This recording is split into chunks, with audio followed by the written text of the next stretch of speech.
Nous sommes dans un appartement. Il est actuellement 4h du matin et une jeune femme diffuse en direct sur Twitch. Comme à son habitude, elle joue à des jeux vidéo et discute avec sa communauté de sujets divers et variés. L'ambiance est posée et la nuit paisible. Enfin, en apparence, car ce qu'elle ignore, c'est qu'actuellement 2 individus sont en train de s'introduire par effraction chez elle. Mais ça, ce n'est qu'une histoire parmi toutes celles que je vais vous raconter aujourd'hui. Alors bienvenue dans le premier niveau des côtés obscurs des livestreams. I apologize for not being open about what was going on.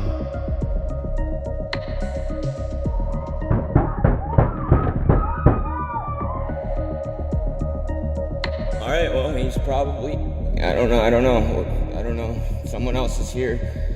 I saw which direction they drove.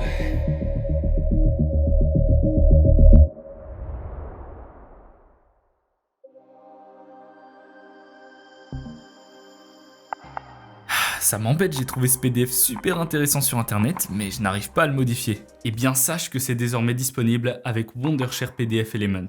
Si vous ne connaissez pas, Wondershare PDF Element, c'est l'éditeur de PDF le plus simple d'utilisation. Avec, vous pouvez donc modifier du texte, signer vos documents, vos contrats à $1 million, ajouter des images, convertir vers Word et Excel, mais pas que. Ils ont également intégré un système d'IA qui permet de vous accompagner dans des tâches laborieuses. Si vous avez donc en face de vous un long texte et que vous ne voulez pas perdre du temps à le lire entièrement, vous pouvez utiliser la fonctionnalité de résumé qui va vous permettre d'extraire rapidement les points clés du document. Grâce à l'IA, vous pouvez aussi traduire vos PDF et même vous faire expliquer des phrases que vous ne comprenez pas. Et si vous êtes à la recherche d'un emploi, PDF Element peut vous être utile en vous aidant dans l'étape de la création d'un CV grâce au chat disponible dans la barre latérale. Vous l'avez compris, c'est un logiciel super complet qui évite de passer justement par plusieurs services tiers. D'ailleurs, Wondershare était présent lors de la Vivatech 2024 et avait notamment présenté les dernières avancées technologiques en matière d'IA, tout en connexion avec les meilleurs développeurs du secteur. Donc si ça vous intéresse, le lien est disponible en description et en commentaire épinglé. Merci à Wondershare de m'accompagner dans mes projets et sur ce, retour à la vidéo.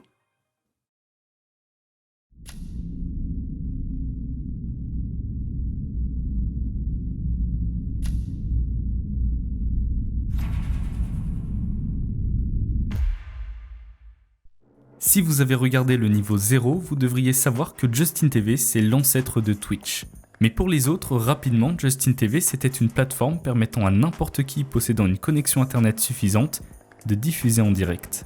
On pouvait y partager à peu près ce que l'on souhaitait, mais ce qui était le plus courant, c'était les jeux vidéo et les discussions. Cependant, dans la vidéo précédente, j'ai écarté volontairement les divers scandales liés à la plateforme pour en parler plus loin dans la série. Parmi les plus soft, nous avons la diffusion de contenus protégés par les droits d'auteur. Aujourd'hui, les chaînes de télé sont très rapidement mises au courant du vol de leur contenu, parfois tellement rapidement qu'elles le savent avant même que cela ne se produise. En gros, il y a une personne qui est allée voir certaines boîtes de production qui avaient des droits, qui leur a fait croire que j'allais faire un Survivor ou un Koh-Lanta dans la vraie vie. Sauf que la réalité, c'est qu'on faisait une parodie bidon sur un jeu vidéo. Mais à l'époque, c'était nouveau, donc pas réglementé.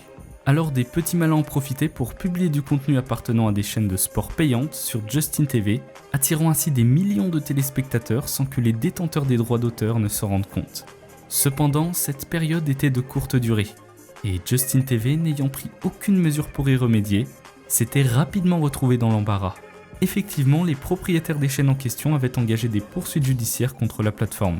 Pour remédier à ce problème, ils s'étaient associés à des services pour analyser automatiquement les flux à la recherche de contenus protégés par les droits d'auteur pour les supprimer. Mais ils avaient dû faire ça à contre-cœur, car cela leur posait un réel problème. Les spectateurs de ce genre de contenu représentaient une part importante du trafic. Supprimer ces contenus, c'était synonyme d'une perte colossale d'utilisateurs, et donc de réduire les revenus générés. Nous sommes en 2010, et contraints d'agir, leurs craintes s'étaient confirmées. Ils avaient perdu 20% du trafic, soit 5 millions d'utilisateurs. Malgré tous ces efforts pour supprimer ces contenus illégaux, un nouveau géant de la télévision les attaque, l'UFC. Cette fois-ci, c'est la goutte d'eau qui fait déborder le vase, et c'est d'ailleurs l'une des raisons de pourquoi Justin TV a fermé, et a ensuite transitionné vers Twitch, davantage spécialisé pour le gaming. De cette manière, il s'était débarrassé du problème en le supprimant, tout en satisfaisant les studios de jeux vidéo qui étaient heureux de travailler avec la plateforme.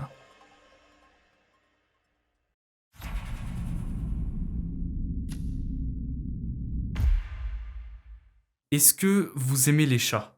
Si la réponse est oui, peut-être que cette histoire va remettre en perspective vos convictions. Cette fois-ci, nous allons parler d'une streameuse. Elle se présente sous le nom de Sarah Kate et en septembre 2014, elle lance un live sur BO2. Alors qu'elle se trouve dans le salon d'avant-partie, son chat monte sur son siège et décide de lui faire des câlins.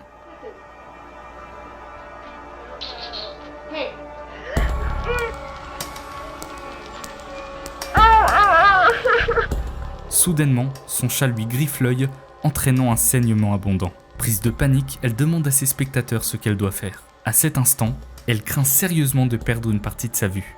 Heureusement, plus de peur que de mal, elle annonce rapidement sur Twitter que son chat a simplement égratigné sa paupière et légèrement le globe oculaire. Elle devrait être rétablie au bout de quelques semaines. Et effectivement, on la verra complètement guérie quelques temps plus tard, et elle a même su tirer profit de cette histoire en créant des t-shirts à l'image de cet incident. Bon, morale de l'histoire, faites toujours extrêmement attention à vos yeux lorsque vous vous approchez d'un chat, car un coup de griffe c'est très vite parti, et ça serait bête de perdre un œil pour si peu.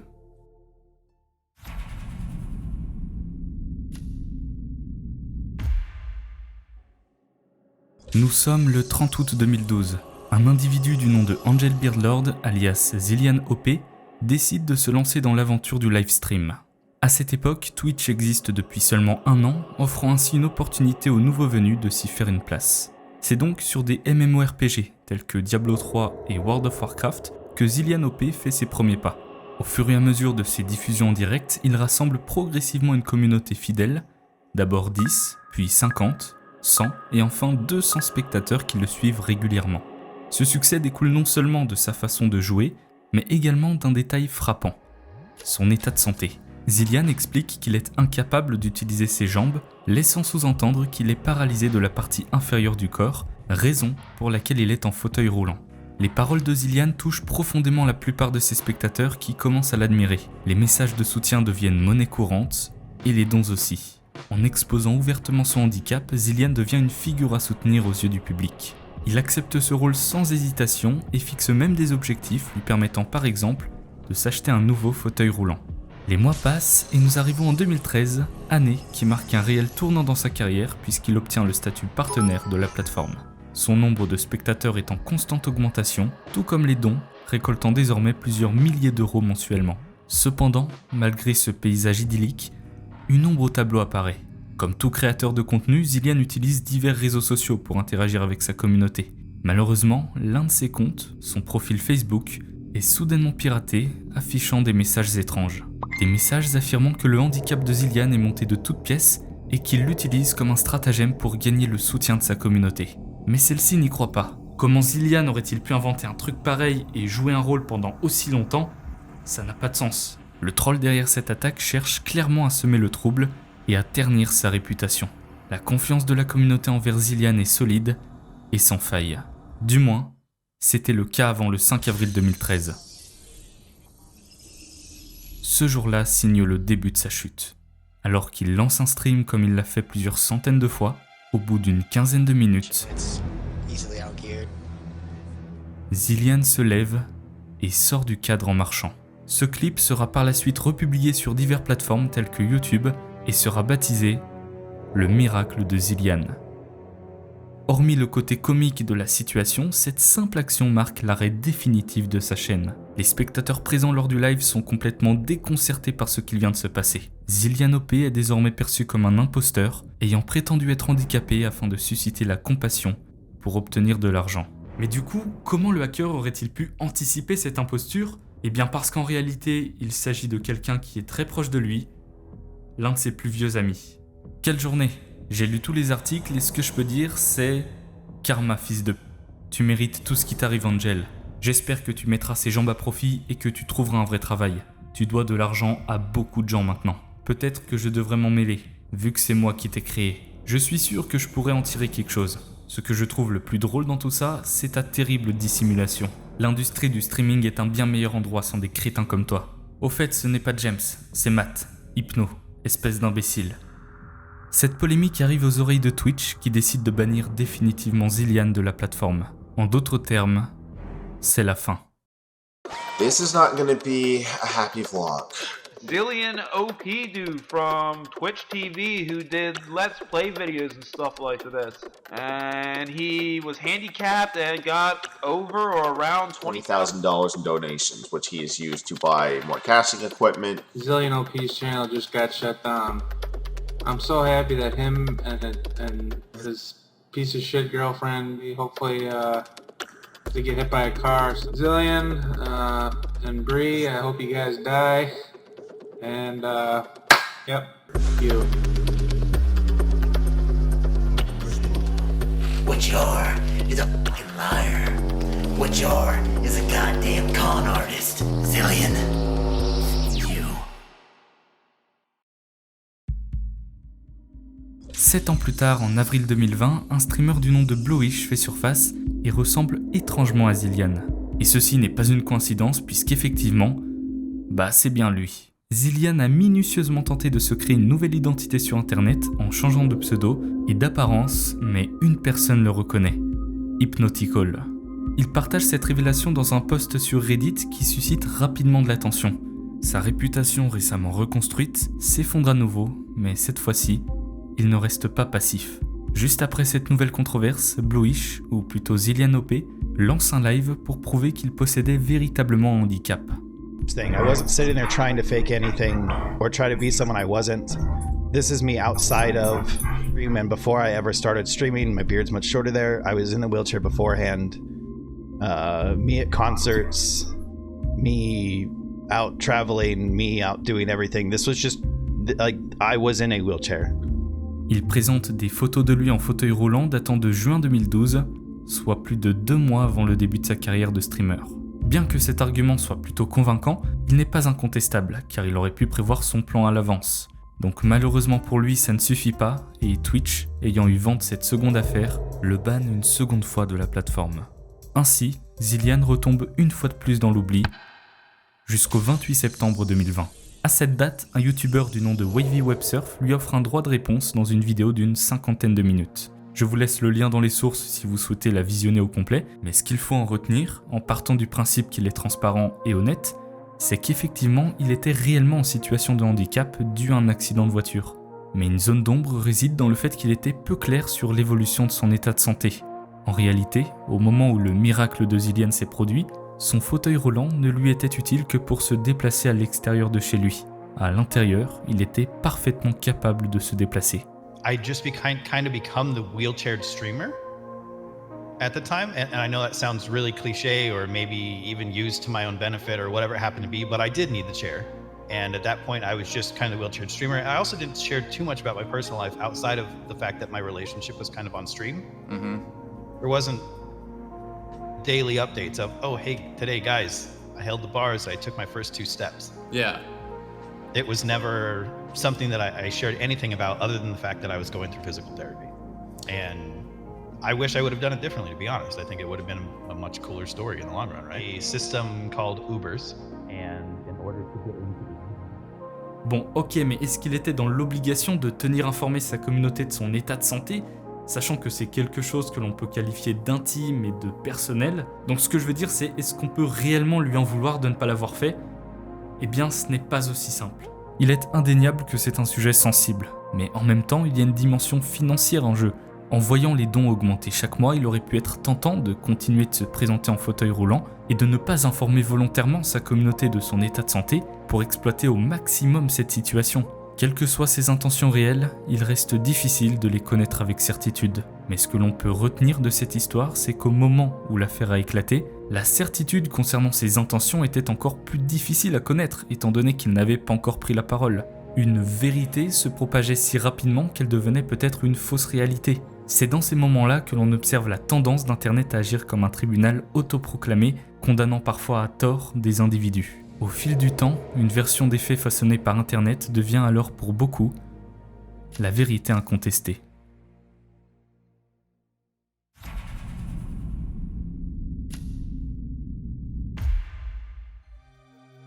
Un streamer japonais du nom de Dasuke diffuse en direct en octobre 2015 sur une plateforme nommée Kololo.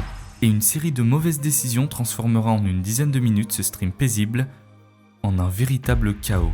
Il est en pleine partie de survie sur Minecraft quand tout à coup lui prend l'envie de montrer à sa communauté sa toute nouvelle trouvaille. これでしょでこれがなんかね、100円ぐらいで売ってた、永久マッチジッポみたいな、そんな感じ。これよくわかんないんだけど、これでしょ Il s'agit de ce que l'on appelle un briquet allumette, mais qui dans les faits s'utilise comme une boîte d'allumettes classique. Sauf que problème, le sien n'a pas l'air de fonctionner. Il frotte à plusieurs reprises, mais rien ne se passe. C'est pourquoi il décide de mettre de l'essence à briquet dans le trou qui sert de rangement pour l'allumette. Et en plus d'utiliser un produit qui n'a pas lieu d'être, il en fait déborder sur la boîte. Alors il a tout de même la présence d'esprit de l'essuyer avec du sopalin, mais cela ne fait qu'étaler le produit et non l'enlever. Daisuke a donc, sans le savoir entre les mains, un objet recouvert d'un produit inflammable. Il tente une énième fois de craquer son allumette, mais cette fois-ci, la boîte prend feu. Mais bon, à ce stade, la taille de la flamme n'est pas très importante. Ça devrait être donc assez simple de l'éteindre. Attendez, qu'est-ce qu'il vient de faire là ? La panique étant la seule explication possible, l'amène à poser l'allumette sur ce qu'il semble être un sac plastique rempli de papier. Et on sait tous qu'une allumette et du papier, c'est le combo parfait pour allumer un feu. Et c'est ce qui se passe.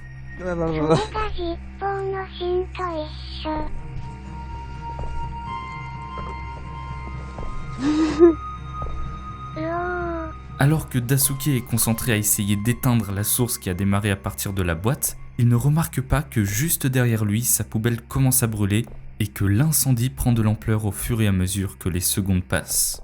Pendant ce temps, les personnes présentes sur le live lui donnent des conseils, comme mouiller une serviette et la poser sur la source, mais Daisuke est ailleurs. Le feu prend de plus en plus d'importance. Alors qu'il remarque que sa poubelle est en train de brûler, il déplace le sac au fond de la pièce. Le streamer est complètement paniqué, il prend des morceaux de carton pour tenter de calmer la situation, et comme vous vous en doutez, ça marche pas. Soudainement, il s'éclipse de la pièce, peut-être pour suivre les conseils de sa communauté. En attendant, les spectateurs de la scène sont complètement impuissants. Tout ce qu'ils peuvent faire, c'est la contempler, dont l'audio qui sort du PC est ironiquement adapté à la situation. «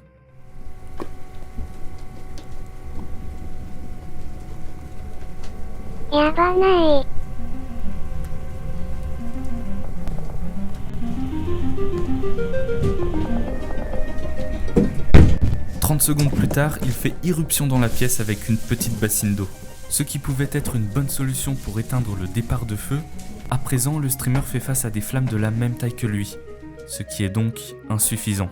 Il essaye une autre méthode, utiliser une couverture. Dans l'idée, cela semble être une meilleure solution. En recouvrant la source, le manque d'oxygène pourrait bien mettre un terme à ce désastre. Mais le problème, c'est qu'il s'y prend mal. Au lieu de laisser la couverture sur la zone, il donne des grands coups, ce qui n'a pour effet que de créer un appel d'air, ce qui favorise encore plus la combustion. Ne sachant pas quoi faire, il s'efforce de remplir de nouveau des bassines d'eau et de les jeter. Mais la situation prend désormais une telle ampleur que c'est peine perdue. Une seconde personne intervient également, mais rien n'y fait. Nous sommes désormais à un stade où le mur de la pièce qui était encore visible il y a quelques minutes disparaît de plus en plus dans les flammes. Une dernière tentative dans un élan d'espoir a lieu, mais la situation étant devenue littéralement incontrôlable, les deux personnes abandonnent les lieux.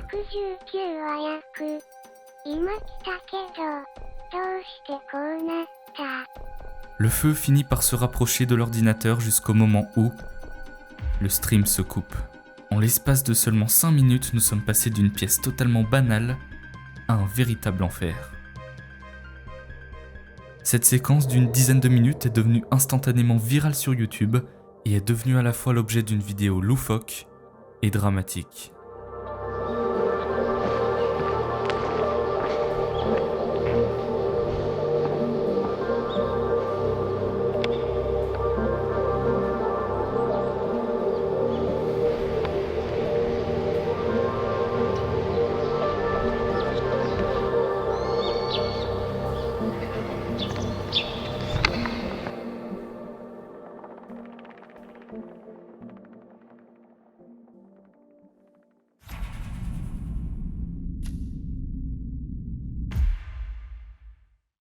Cette fois-ci, nous allons aborder le cas d'une autre streameuse américaine, Sajdin. Comme les autres dont nous avons déjà parlé, elle connaît une visibilité modeste. On parle de quelques dizaines de spectateurs. Mais le 9 juin 2014, un événement va la propulser sous les projecteurs, la mettant en lumière devant des millions de personnes.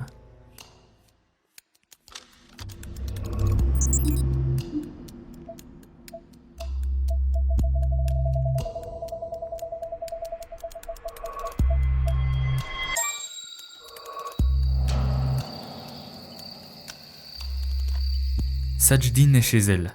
Elle est en live et joue à Dota 2 accompagnée de son petit ami, surnommé Sunsfan, situé dans la pièce d'à côté. Quand soudain, quelque chose d'anormal se produit.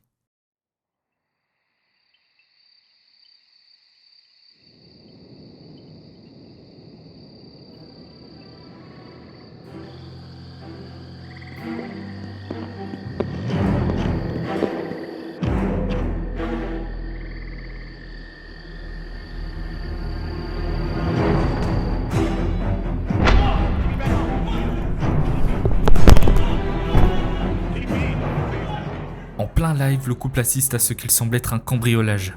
Sous la menace de l'un des deux criminels, Sajdin quitte précipitamment son siège et ne reviendra pas pour le restant du stream.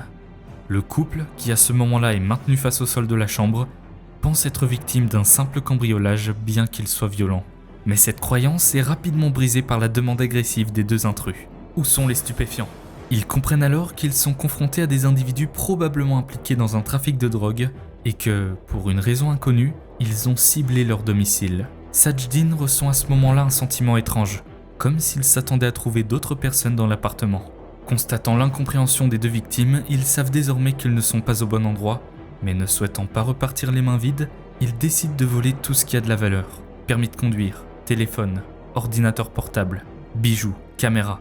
Les spectateurs présents sur le live assistent à cette scène, mais demeurent impuissants.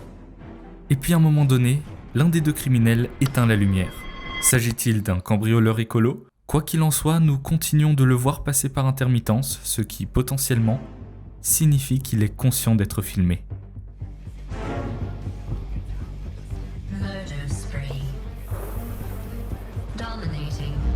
Le stream finit par se couper brutalement, mais l'aventure, elle, continue.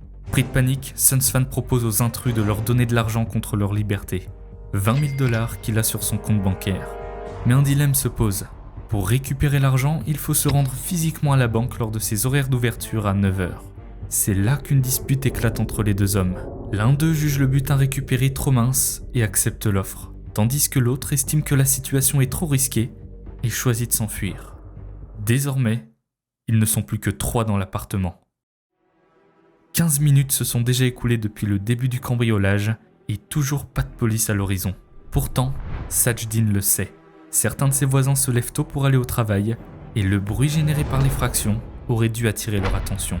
Pourtant, aucun d'eux ne vient à leur secours. À ce stade, le couple perd tout espoir. Même s'ils étaient en direct, avec des dizaines de spectateurs témoins de l'événement, ils doutent que quelqu'un puisse les aider. Pendant cette période d'incertitude, leur ravisseur devient de plus en plus arrogant. Contrairement à son complice qui, lui, portait un masque et des gants, lui agit à visage découvert. Puis il commence à se vanter de ses exploits passés, notamment des fusillades auxquelles il a participé, puis soudain...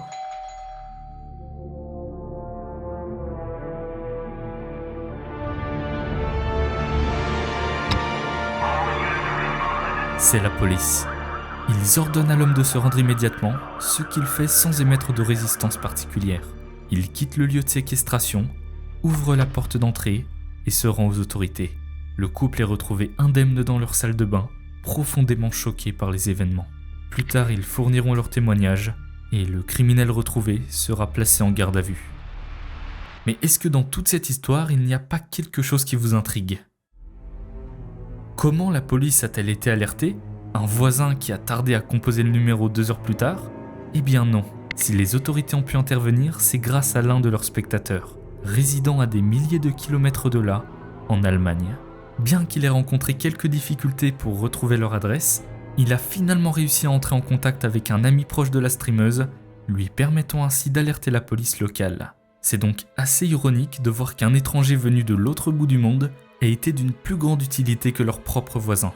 Un mois plus tard, Sajdin publie une vidéo dans laquelle elle relate son histoire. C'est d'ailleurs comme ça que j'ai eu toutes ces informations. À titre anecdotique, elle mentionne qu'elle possède 2 chatons et qu'après les événements, elle ne les trouvait plus.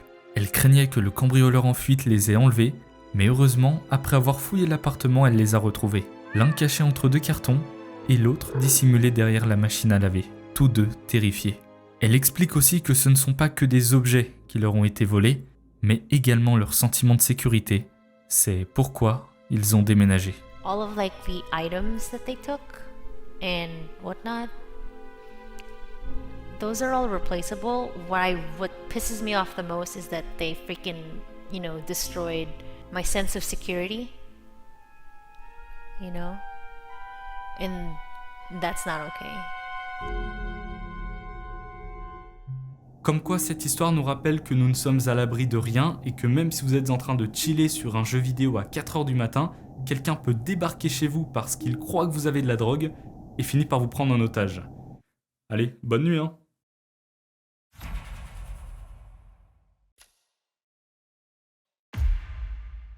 Le cas de Serious Gaming a été assez spécial pour moi à traiter car pour des raisons que nous verrons plus tard, quasiment aucun clip d'eux n'existe.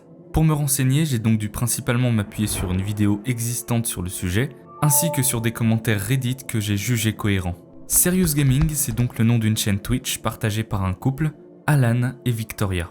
Avant de se rencontrer, ils avaient chacun leur propre chaîne. Alan est d'ailleurs un streamer de longue date puisqu'il a commencé à diffuser sur Justin TV. Et déjà là, on sent qu'il y a quelque chose qui cloche.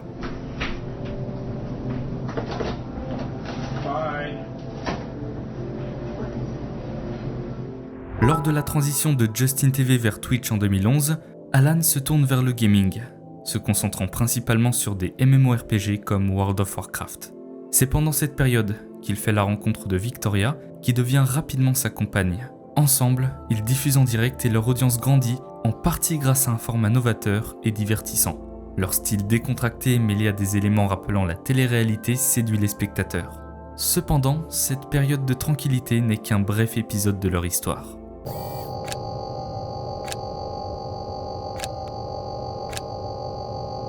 Au fil du temps, des fissures commencent à apparaître dans leur relation. Alan commence à consommer de l'alcool en direct, en subissant les effets, allant même jusqu'à renverser une table, mettant ainsi en danger leurs animaux. No table flip. What? No table flip? No. Oh.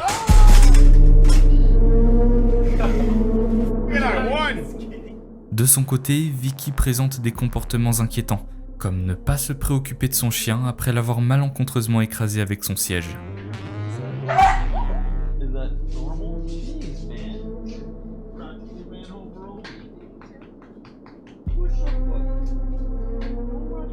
Et selon les utilisateurs, les lives se clôturent de plus en plus régulièrement par des confrontations entre les deux. Ces incidents marquent donc le début de leur chute, et une pléthore de scandales éclate autour d'eux.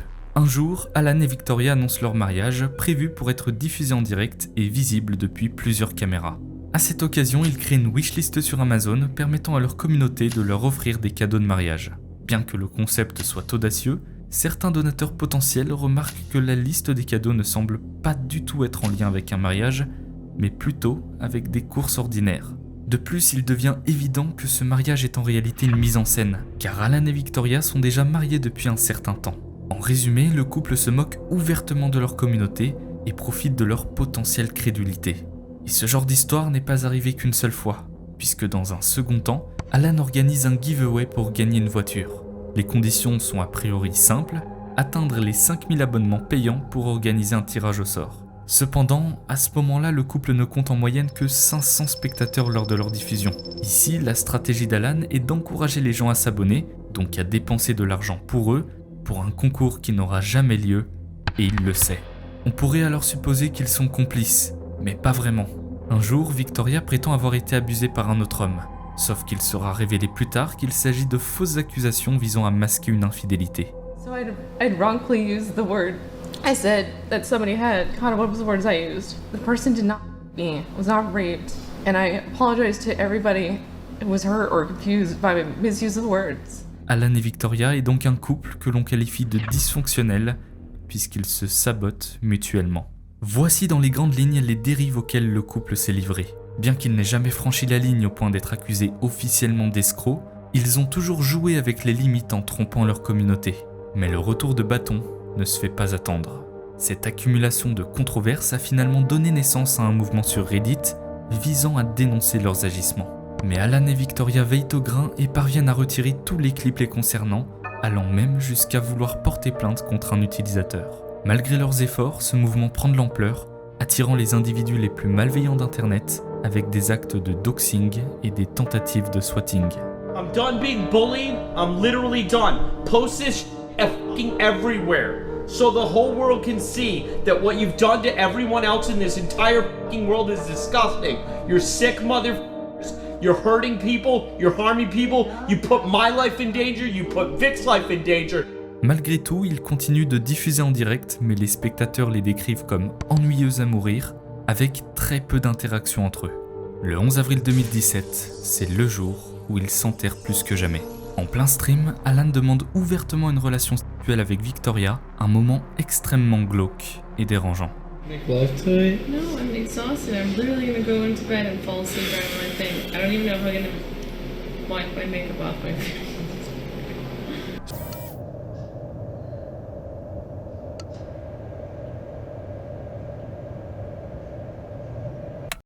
Cet extrait ne passe pas inaperçu. Effectivement, un youtubeur très influent aux États-Unis les critique violemment dans une vidéo intitulée « La chaîne la plus triste de Twitch ». I finally found the saddest Twitch channel in existence. It's called Serious Gaming. Contrary to what the name will have you believe, there is no serious gaming to be found on this channel. Just serious marriage problems. There's tons of clips of these two in their failed marriage. They play games sometimes, but most of the time they just get drunk together and it leads to a very uncomfortable viewing situation. Par la suite, leur notoriété diminue progressivement jusqu'à être définitivement bannie de la plateforme en janvier 2021. Mais le downfall n'est pas fini. Que sont devenus Alan et Victoria ? En ce qui concerne Victoria, elle s'est reconvertie dans un contenu pour adultes et fait des streams. Bon, voilà quoi. Quant à Alan, c'est plus compliqué à dire. Il possède également une chaîne Twitch, mais elle est inactive, et les rares photos disponibles ne témoignent pas d'une grande amélioration. Alan et Victoria, c'était un couple déséquilibré qui ne cessait d'inciter leur communauté à leur faire des dons. Mais en réalité, cette tendance est encore plus répandue aujourd'hui, bien qu'elle ait évolué. Une plateforme qui incarne cette évolution, c'est TikTok. Contrairement à des plateformes plus traditionnelles comme Twitch, où les dons sont représentés par la monnaie officielle, sur TikTok, le système est différent. Les utilisateurs achètent des crédits qu'ils dépensent ensuite en récompense de différentes valeurs. Ce modèle peut être trompeur, surtout pour les jeunes qui ont moins de discernement, et ça, nombreux sont des créateurs à l'avoir compris et à en profiter. Aujourd'hui, on ne demande plus de l'argent directement, mais...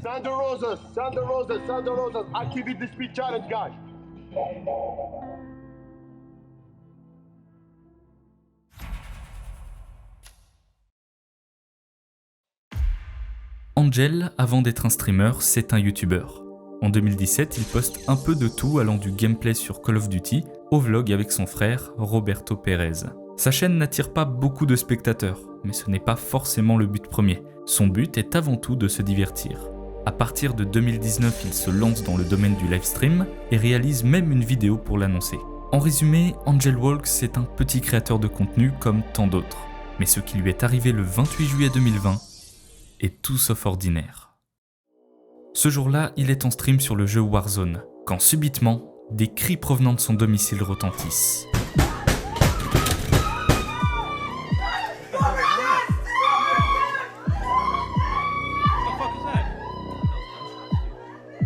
Son frère, Roberto Pérez, est retrouvé mort dans sa chambre. Il avait seulement 22 ans. Hey guys, I'm sorry. My brother just died. I have to go. Cet événement déchirant bouleverse évidemment toute la famille, mais également Internet, et je n'imagine même pas la réaction des personnes présentes sur le live. Rapidement, il met fin à la diffusion en direct et se retire pour rejoindre sa famille. Le lendemain, il s'exprime sur Twitter. « J'étais en plein tournoi lorsque ma famille est venue à ma porte, paniquée, en criant que mon frère était froid et ne bougeait pas. J'ai déjà tellement perdu. Je ne sais pas comment aller de l'avant. » Faire face au décès d'un proche, c'est évidemment une épreuve compliquée à surmonter, puisqu'en plus de devoir faire face émotionnellement à l'événement, il faut s'occuper des funérailles. Dans le cas d'Angel Walks, dont la famille rencontre des difficultés financières, cette situation ajoute une nouvelle couche de difficultés. Heureusement, sa communauté et une vidéo virale attirant des milliers de personnes lui permettent de surmonter ce défi. Bien qu'il déteste demander de l'aide, il décide, à contre-cœur, de créer une cagnotte. Dans les jours qui suivent, celle-ci récolte un total de 20 905 $, couvrant largement les frais fixés à 15 000. La communauté exprime un soutien massif. Mais en même temps, cette histoire suscite une grande curiosité. Tout le monde cherche à comprendre ce qu'il s'est passé. Sauf qu'il faut bien se rendre compte que ce qu'il s'est produit n'était pas destiné à être diffusé en direct. On parle du décès d'un proche, lui demander de développer, ça peut paraître intrusif. Throughout my entire stream, I have people that come into my stream and ask what happened. And I don't know where you guys were raised or how you guys were raised, but that's not something you ask. It's just rude, it's impolite.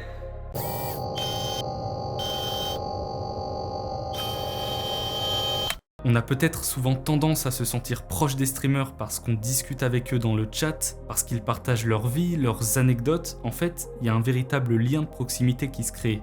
Et le problème avec ça, c'est que certaines personnes confondent familiarité et intimité plus profonde. Quoi qu'il en soit, on espère que lui et sa famille ont pu faire leur deuil et que son frère repose en paix.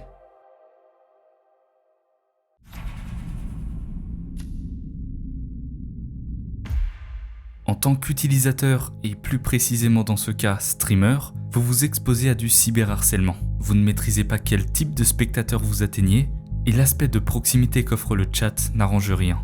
Sexisme, misogynie, racisme, harcèlement sexuel ou insultes diverses, tout y passe. Et bien que la fonction de blocage appelée ban existe, rien n'empêche un spectateur de répéter son opération sur le chat d'autres streamers. Alors en décembre 2022, des créateurs se sont réunis pour faire face au problème en créant Place de la Paix, un système permettant de mettre sous silence un utilisateur sur plusieurs lives à la fois s'il a été signalé. Parce qu'il y a des gars qui sont odieux sur le stream de meufs et qui sont tout gentils sur mon stream ou le stream d'Amine ou le stream de je sais pas qui. Et ça, c'est une double facette que j'apprécie pas du tout et qu'en gros, toute la blocklist de ces streameuses-là, elle soit communiquée sur un Discord en commun avec tous les streamers et streameuses qui veulent faire partie du truc et que cette blocklist, on l'applique sur tous nos streams. C'est un projet qui a du sens, car savoir que l'on peut être banni 15-20 fois en une, ça fait réfléchir à 2 fois avant de poster un message. En revanche, je n'ai aucune idée de si cela a réellement fonctionné. Un site avait été créé à l'effigie du projet, mais il est aujourd'hui inaccessible et aucune nouvelle depuis. Malheureusement, dans tous les cas, le cyberharcèlement ne se limite pas à des messages envoyés dans un chat, mais peut aller plus loin, voire beaucoup plus loin. En France, l'un des cas les plus populaires, c'est celui de Magla. En 2022, elle exposait les communautés de détraqués agissant sur des réseaux comme Reddit, Discord, allant jusqu'à créer des deepfakes obscènes, donc on voit bien à quel point le harcèlement en ligne peut aller bien plus loin qu'on peut le penser. Mais il arrive parfois que le cyberharcèlement finisse par dépasser les frontières du virtuel et mettre un pas dans la vraie vie.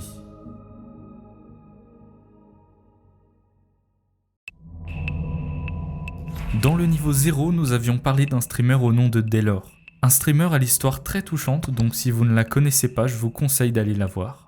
Donc sans trop de spoil, il a arrêté le stream et plus largement arrêté d'être présent sur les réseaux sociaux pour certaines raisons. Mais ce que je n'avais pas précisé dans le premier épisode, c'est que s'il a disparu, c'est également pour une autre cause. Et en réalité, c'est même la cause majeure. Daylor est victime de stalking. Bien que ce terme est souvent utilisé pour décrire une sorte d'activité d'espionnage envers les réseaux sociaux d'un ou d'une individu, ce terme est en fait beaucoup plus généraliste. On parle de stalking lorsque l'on surveille ou entre en contact avec une personne de manière non désirée. On peut alors parler de traque ou de harcèlement. Et c'est exactement ce qu'il est arrivé à Daylor. Will I play WoW in 2 days? God, I don't know, man. I don't know. Hey, dude. Hey, what's up? We're grilling out burgers, sweet corn, and pork and beans if you guys want some. Bon, le gars lui propose un burger et du maïs, on a vu pire en termes de harcèlement, mais malheureusement, ce n'était que le début. L'un de ses spectateurs parvient à retrouver son adresse et perturbe son live une fois. Yes? Hello? 2 fois.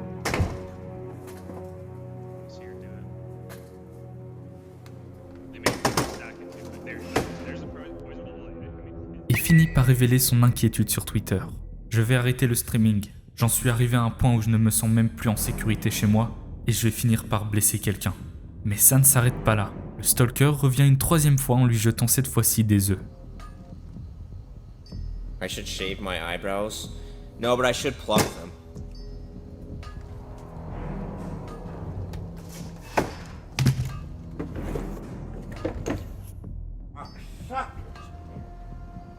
Une rage finit par s'accumuler à l'intérieur de Daylor au cours de ces derniers jours et l'amène littéralement à péter les plombs en live.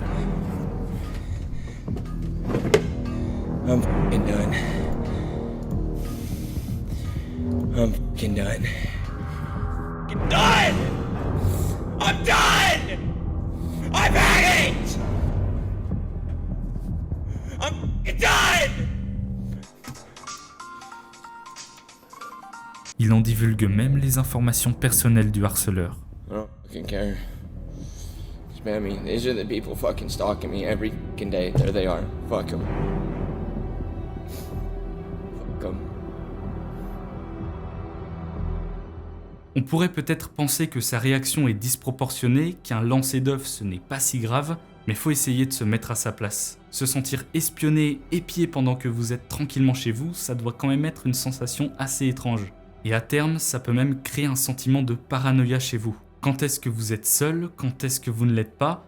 La frontière devient assez complexe à saisir. En plus, vous ne savez pas à qui vous avez affaire. La première fois, on tape à votre fenêtre. La deuxième fois, on vous lance un œuf. Mais la prochaine fois, qu'est-ce que ça sera? So, I've been banned. I did something really stupid. People came to my house and threw eggs through my window, and the egg flew through my screen and it blew up everywhere, and it exploded on my computer and my desk and my mouse pad, and you know, I don't know, I'm just like scared for my safety, and I just want these people to stop. I don't want issues with anyone. I haven't done anything to anyone. Malgré ses excuses, la divulgation des informations du harceleur n'échappe pas à Twitch, qui, fermement, le banne pendant 2 semaines de la plateforme, le 16 octobre 2023. Si vous ne connaissez pas son histoire, j'insiste, mais allez voir ma première vidéo pour que vous puissiez comprendre à quel point cet homme a enduré tellement de difficultés dans sa carrière, même s'il faut l'avouer, il n'est pas tout blanc non plus. À l'issue de cette interdiction de diffuser sur Twitch, Daylor prend du temps pour lui, laisse quelques messages sur Twitter pour donner de ses nouvelles jusqu'au 15 mars où il explique sa situation. Salut les gars, j'ai l'impression que ça fait une éternité que je vous ai pas vu. C'est la plus longue période sans streaming depuis que j'ai commencé. Je suis désolé de ne pas avoir pu vous tenir au courant. J'ai dû prendre du temps pour réparer certaines choses. Vous savez que j'ai été victime de doxing pendant environ 4 ans. J'en étais arrivé à un point où je ne me sentais plus en sécurité dans ma maison. Il fallait que je parte. Pendant quelques mois, j'ai dû faire face au déménagement, à la police, aux avocats. J'ai aussi profité de ce temps pour réparer d'autres choses. Mes ordinateurs, ma voiture et mon installation VR étaient en panne. J'ai tout reconstruit et tout réparé. J'aurais aimé être plus en contact avec vous pendant toute cette période, mais pour ma propre sécurité, je n'ai pas pu le faire. Pendant tout ce temps, j'ai travaillé sur des choses pour améliorer ma vie, donc quand je reviendrai, je pense que les choses seront bien meilleures qu'elles ne l'ont jamais été. Vous me manquez, et j'espère vous voir bientôt en stream. Le 31 mars, il montre officiellement que son projet de déménagement a abouti. Espérons le meilleur pour la suite. Mais ce cas de stalking, ce n'est rien à côté de ce qu'il est arrivé à Just Foxy. L'un de ses spectateurs a parcouru plus de 1000 km pour venir brûler sa voiture. I watched him put a brick on my car, on the hood, and some pot. And he lit something sticking out of it and walked away casually, like he didn't do anything. The next clip after that was the front end of my car engulfed in flames. The firefighters came very quickly, and I'm very thankful for that because the fire spread to the fence and burnt the side of my house as well, which my mom and animals were inside of. Mais au moins cette fois-ci le coupable a été retrouvé et condamné à 2 ans de prison. Et un cas qui va encore plus loin que les 2 précédents, c'est celui de Dr Disrespect. Dr Disrespect, pour le présenter rapidement, c'est un gars qui incarne un personnage avec un fort caractère, qui se fout de tout et qui est très provocateur, d'où son pseudo. Et forcément, ce comportement n'a pas attiré que des personnes saines. Le 11 septembre 2018, alors qu'il est en plein stream, des coups de feu en direction de sa maison retentissent. Man! Just not finishing.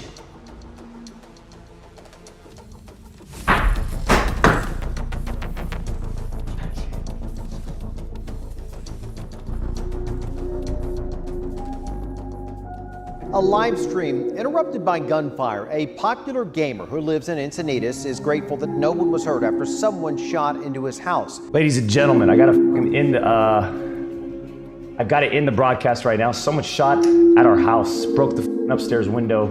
But Dr. Disrespect, as he goes by, was playing the game Call of Duty to a massive online audience Tuesday when shots interrupted it. The doc understandably irate as his wife and child were home. This is the second shot. Someone shot yesterday at our fucking house. And someone shot again right now and connected with the house upstairs. Right? You're driving by. Right? You pussy! Ce qui nous amène au sujet suivant, le swatting, que l'on pourrait qualifier de l'une des dérives du stalking. Le swatting, c'est une pratique qui consiste à passer de faux appels d'urgence aux services de police ou de secours en fournissant des informations trompeuses sur une situation grave. Cela déclenche ainsi une intervention des autorités chez la personne visée.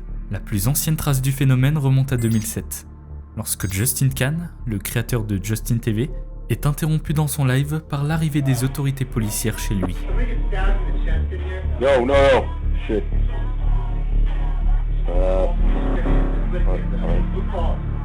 No, I did not call. Mais ici, la raison n'était pas malveillante. À l'origine, le responsable de l'appel souhaitait simplement rendre le direct plus divertissant. Mais au fil des années, la pratique s'est davantage diabolisée. Alerte à la bombe, menacé de tuer ou de torturer sa femme et ses enfants, toutes les techniques, même les plus viles, sont utilisées pour traumatiser sa cible. Et tout ça pour avoir son petit quart d'heure de gloire.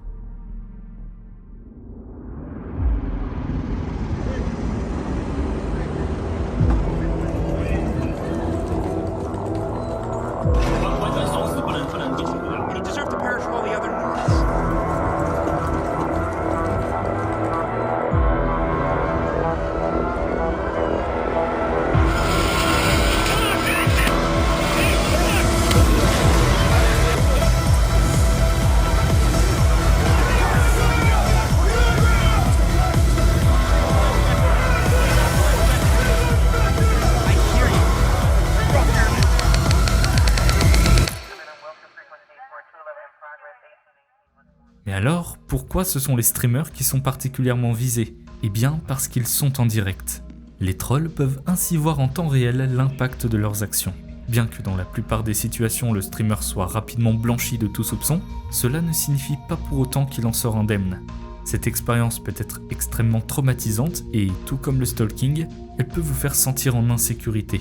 Cependant, ça c'est dans le meilleur des cas, car dans certaines situations, le swatting peut réellement tourner au cauchemar. En 2017, Tyler Barris, impliqué dans plusieurs swattings, déclenche l'intervention des services de police à une adresse qu'il croit être celle de sa cible. Cependant, cette adresse est en réalité un leurre, dissimulé par sa cible, et appartient en réalité à une personne choisie au hasard.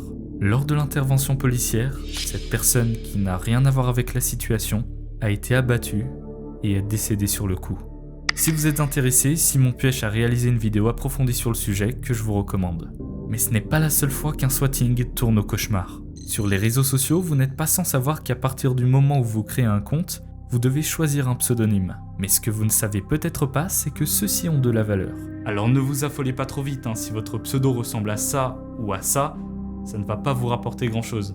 En revanche, si votre pseudo est plus commun et plus convoité, comme Jean, Pomme ou encore Police, vous pourriez avoir une carte à jouer car des businessmen se sont rappelés d'une chose. À la fin des années 90, Internet n'était encore qu'un territoire non cartographié et prêt à être exploité.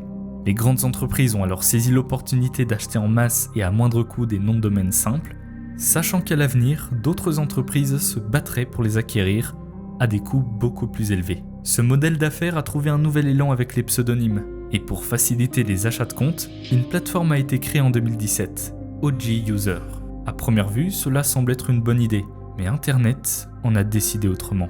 Au fil du temps, le site, notamment en raison d'un manque de modération et de sécurité, est devenu un repère de cybercriminels attirant l'attention sur certains pseudonymes en vente tels que @Tennessee. Un mot simple faisant référence au nom d'un État des États-Unis, forcément il suscite une convoitise accrue.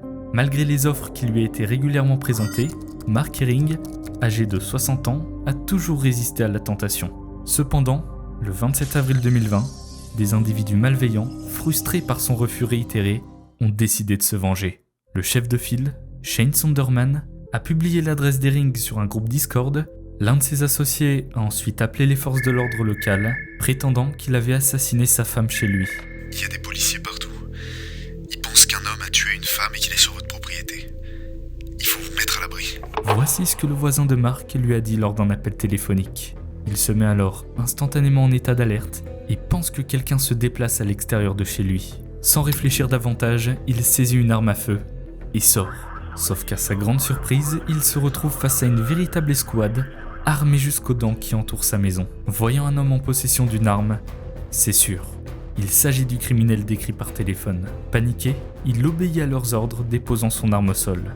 Mais soudainement, il s'effondre. Mark Herring, 60 ans, vient d'être victime d'une crise cardiaque. Transporté d'urgence à l'hôpital, il rendra son dernier souffle peu de temps plus tard. Du côté de Sonderman, il sera rapidement retrouvé et plaidera coupable. En juillet 2021, il écope de 5 ans de prison et d'une amende de 250 000 $. Ce cas ne concerne pas le monde du streaming, mais je trouve qu'il illustre parfaitement les dangers d'une telle pratique. Outre le risque de débordement policier comme le cas de Tyler Barris, il met en lumière le danger potentiel pour la sécurité des personnes visées et dont on ne connaît pas la santé psychologique. Et autre chose dont on n'a pas parlé, le swatting mobilise inutilement des équipes d'intervention qui ne seraient pas en mesure d'intervenir pour des urgences réelles. Bien que des mesures aient été déjà prises comme donner des peines sévères aux responsables ou créer un registre pour protéger les personnes déjà visées par ce phénomène, cela ne suffit pas.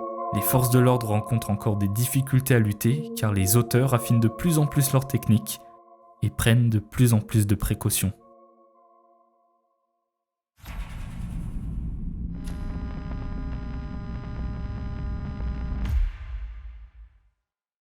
En 1999, un homme du nom de Josh Harris met en place une expérience. Il place une centaine de personnes dans un bunker rempli de caméras capturant chacun de leurs mouvements, diffusés en direct sur Internet. Harris veut montrer la décadence potentielle due à la surexposition de l'homme sur les futurs réseaux sociaux. Il pousse l'expérience à l'extrême, rendant l'intimité impossible et exposant tout le monde en permanence. Et comme on pourrait s'y attendre, les résultats sont catastrophiques. Mais nous parlerons de tout ça dans une vidéo annexe qui sortira le samedi 8 juin à 17h30.